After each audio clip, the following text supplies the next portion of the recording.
ಆದರೆ ಆಶಾವಾದಿಯಾಗಿ ಪರಿಶೀಲಿಸಬೇಕು, ಸಕಾರಾತ್ಮಕವಾಗಿ ಅವಲೋಕಿಸಬೇಕು, ನಿರಾಶಾವಾದಿಯಾಗಿ ಅವಲೋಕಿಸಬೇಡಿ ಅಂತ ಅನ್ಬೋದು. ಅಂದರೆ ಅವಾಗಲೇ ಹೇಳಿದೆ ಯದ್ಭಾವಂ ತದ್ಭವತಿ ಅಂತ. ನಮ್ಮ ಮನಸ್ಸಿನಂತೆ ಜಗತ್ತಿರುತ್ತೆ, ನಾವು ಹೇಗೆ ಅನ್ಕೋತೀವೋ ಅದೇ ಥರ ಆಗ್ಬಿಡುತ್ತೆ ಅಂತ ಹೇಳಿಲ್ಲ. ನೋಡಿ, ಮಹಾಭಾರತಕ್ಕೆ ಹೋಗ್ಬೇಕಾಗತ್ತೆ. ಧರ್ಮರಾಯಂಗೆ ಲೋಕದಲ್ಲಿ ದುರ್ಜನರು ಯಾರು ಕಾಣಲೇ ಇರುವಂತೆ, ಎದುರಿಗೆ ದುರ್ಯೋಧನ ಕೌರವರು ಅಷ್ಟು ಜನ ಇದ್ರು, ಯಾರು ದುರ್ಜನ ಅಂತ ಅನ್ನಿಸ್ಲೇ ಇರುವಂತ ಅವನಿಗೆ ಧರ್ಮರಾಯನಿಗೆ. ಅಂದ್ರೆ ಅಂತಹ ಸಕಾರಾತ್ಮಕವಾದಂತಹ ಒಂದು ಮನಸ್ಸು. ಆದ್ರೆ ದುರ್ಯೋಧನನಿಗೆ ಲೋಕದಲ್ಲಿ ಒಬ್ಬ ಸಜ್ಜನ ಕೂಡ ಸಿಗ್ಲಿಲ್ವಂತೆ. ಅಲ್ಲೇ ಭೀಷ್ಮ ಇದ್ರು, ದ್ರೋಣಾಚಾರ್ಯರು ಇದ್ರು, ಮಂತ್ರಿ ಇದ್ರು, ಎಲ್ಲರೂ ಇದ್ರು. ಹೋಗ್ಲಿ, ಅದು ಬೇಡ, ಧರ್ಮರಾಯ ಇದ್ನಲ್ಲ, ಯಾರನ್ನೂ ಅವನು ಕಾಣಲೇ ಇಲ್ಲ ಸಜ್ಜನನ್ನ. ಅವನಿಗೆ ಅದೇ ಥರನೇ ಇತ್ತು, ಯದ್ಭಾವಂ ತದ್ಭವತಿ ಅಂತ. ಸಂದರ್ಭಗಳು ಹಾಗೆ ಎಲ್ಲರಿಗೂ ಬದಲಿ ಬರುತ್ತೆ. ಈ ಆಶಾವಾದ ಅನ್ನೋದು ಇರುತ್ತಲ್ಲ, ನಮ್ಮ ಮನದಲ್ಲಿ ಆಸೆ ಇಟ್ಕೊಂಡು ನಮ್ಮ ಜೀವನವೇ ಆಸೆ ಮೇಲೆ ನಿಂತಿದೆ, ನಾವು ಏನೋ ಆಗ್ಬಿಡ್ತೀವಿ, ಎಂಥದೋ ಒಳ್ಳೇದಾಗ್ಬಿಡುತ್ತೆ ಅಂತ. ಎಂಥ ಕೆಟ್ಟದಾಗಿದ್ರೂ ಕೂಡ ಅದನ್ನು ನಿವಾರಿಸ್ಕೊಂಡು ಮುಂದಕ್ಕೆ ಹೋಗಬೇಕು ಅಂದರೆ ಇದೇ ಥರದ್ದು ಆಶಾವಾದ. ಆಶಾವಾದ ಮನುಷ್ಯನನ್ನು ಜೀವಂತವನ್ನಾಗಿಸುತ್ತದೆ. ಆಶಾವಾದ ನನಗಂತೂ ತುಂಬ ಸುಲಭ.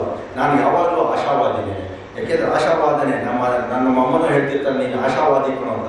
ಯಾಕೆ ಅಂದರೆ ನನ್ನ ಹೆಂಡತಿ ಹೆಸರು ಆಶಾ. ಮನುಷ್ಯನ ವಯಸ್ಸನ್ನು ಆತನ ಮನಸ್ಸಿನ ಮೂಲಕ ಅಳೆಯಬೇಕು, ವಿನಃ ವಯಸ್ಸಿನ ಮೂಲಕವಲ್ಲ. ಇದೊಂಥರ ಹೊಸ ಥರದ ಬುದ್ಧಿ. ಆತನ ಮನಸ್ಸಿನ ಅಂದರೆ ಎಷ್ಟು ಮನಸ್ಸಿನಲ್ಲಿ ಶಾಂತವಾಗಿದ್ದಾನೆ, ಎಷ್ಟು ಗಟ್ಟಿಯಾಗಿದ್ದಾನೆ, ಅವನ ಮನಸ್ಸು ಹೇಗಿದೆ, ಸಕಾರಾತ್ಮಕವಾಗಿ ಯೋಚನೆ ಮಾಡ್ತಾ ಇದೆಯಾ ಅಂತ ಈ ಥರ ಅಳೆಯಬೇಕಂತೆ, ವಯಸ್ಸಿನ ಮೂಲಕ ಅಲ್ಲ ಅಂತ ನೋಡುವಂಥ ಒಂದು ಬುದ್ಧಿ. ಯಾರಲ್ಲಿ ಸದಾ ಉಲ್ಲಾಸ, ಉತ್ಸಾಹ, ಆಶಾವಾದ ಇರುತ್ತದೆ ಅವನೇ ಯೋಗ. ನಾನು ಯಾರಲ್ಲಿ ಸದಾ ಅತೃಪ್ತಿ, ಚಿಂತೆ, ನಿರಾಶೆ ಇರುತ್ತದೋ ಆತನೇ ಮುದುಕ ಅಂತ ಹೇಳುತ್ತೆ. ಆಶಾವಾದ ಅನ್ನೋದಕ್ಕೋಸ್ಕರ ಹೇಳ್ಕೊಂಡೆ, ಇಲ್ಲಿ ತಪ್ಪು ತಿಳ್ಕೊಬೇಡಿ. ಇದಕ್ಕೊಂದು ಉದಾಹರಣೆ ಕೊಡಬೇಕು ಅಂತಂದರೆ, ಒಂದ್ಸಲ ಏನಾಗುತ್ತೆ ಅಂತಂದರೆ, ಎರಡು ಕತ್ತೆಗಳು ಭೇಟಿಯಾಗಿರುತ್ತೆ. ಒಂದು ಬೀದಿ ಕತ್ತೆ, ಅಂದರೆ ಬೀದಿನಲ್ಲಿ ಓಡಾಡ್ಕೊಂಡಿರೋದು, ಇನ್ನೊಂದು ಸಾಹುಕಾರನ ಕತ್ತೆ. ಅವಾಗ ಸಾಮಾನ್ಯವಾಗಿ ಅಲ್ವಾ, ಸ್ವಜಾತಿಯವರು ಸೇರ್ಕೊಂಡ್ತು ಅಂತಂದರೆ ನಮ್ಮ ಸುಖ ದುಃಖಗಳನ್ನೆಲ್ಲ ಹೇಳ್ಕೊತೀವಿ. ಹಾಗೆ ಅವುಗಳು ಕೂಡ ಹೇಳ್ಕೊಳ್ಳೋಕೆ ಶುರು ಮಾಡಿರುತ್ತೆ.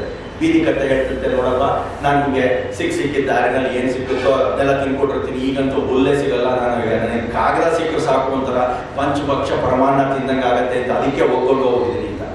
ಈ ಸಾಹುಕಾರನ ಕತ್ತೆನೋ ಏನೋ ಹೇಳುತ್ತಂತೆ, ಹೌದಪ್ಪ ನನಗೂ ಅಷ್ಟೇ, ಸಿಕ್ಕಾಪಟ್ಟೆ ಕೆಲಸ ತೆಗಿತಾನೆ ಅವನು ನನ್ನ ದಣಿ, ಅಷ್ಟು ಕೆಲಸ ಮಾಡಿದರೆ ಕೊನೆಗೆ ಒಂದಿಷ್ಟು ಕೂಡು ಅಂತ ಅಂದ್ಬಿಟ್ಟು ಅಂತ ಹಾಕ್ತಾರೆ, ನನಗೂ ಸಾಕಾಗೋಗ್ಬಿಟ್ಟಿದೆ, ತುಂಬ ಕಷ್ಟ ಅಂತ ಅಂದ್ಬಿಟ್ಟು ಅಂತ. ಅವಾಗ ಈ ಬೀದಿ ಕತ್ತೆ ಹೇಳುತ್ತಂತೆ,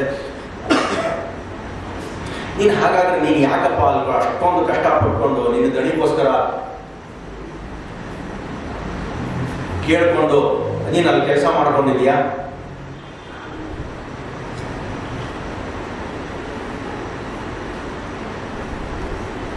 ಬಿಟ್ಟು ಬಂದ್ಬಿಡ್ಬಾರ್ದಾ?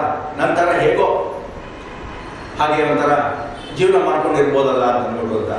ಅವಾಗ ಈ ಕತೆ ಹೇಳುತ್ತಂತೆ, ಏನೇ ಆಗಲಿ ಬಂದ್ಬಿಡ್ಬೋದು, ಆದರೆ ನನಗೆ ಒಂದೇ ಒಂದು ಆಸೆ ಇದೆ ನೋಡಿ. ಅಲ್ಲೂ ಆಶಾವಾದ. ಆ ಸಾಹುಕಾರ ಕತೆ ಹೇಳುತ್ತಂತೆ, ಈ ಸಾಹುಕಾರ ತನ್ನ ಹದಿಹರೆಯದ ಮಗಳಿಗೆ ಬೈತಾ ಇರ್ತಾನೆ, ಆಗಿಂದಾಗೆ ನೀನು ಸರಿಯಾಗಿ ಕೆಲಸ ಮಾಡಲ್ಲ ಹಾಗೆಲ್ಲ ಅಂತ ನೋಡ್ಬೋದಾ. ಅದು ಬೈಯುವಾಗೆಲ್ಲ ಹೇಳ್ತಾ ಇರ್ತಾನಂತೆ, ನೀನು ನನ್ನ ಕತ್ತೆ ಕೊಟ್ಬಿಟ್ಟು ಮದುವೆ ಮಾಡ್ಬಿಡ್ತೀನಿ ಅಂತ ಹೇಳಿದ್ದ.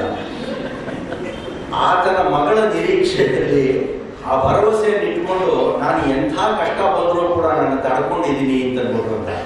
ಈ ಆಶಾವಾದ ಅನ್ನೋದು ಎಂತಹ ಕಷ್ಟವನ್ನು ಸಹಿಸುವ ಶಕ್ತಿಯನ್ನು ಕೊಡುತ್ತೆ. ಆಶಾವಾದಿ ಜೀವನದಲ್ಲಿ ಏನನ್ನು ಬೇಕಾದರೂ ಸಾಧಿಸ್ತಾನೆ. ಈ ಆಶಾವಾದವೇ ಜೀವನ, ನಿರಾಶಾವಾದವೇ ಮರಣ ಅಂತ.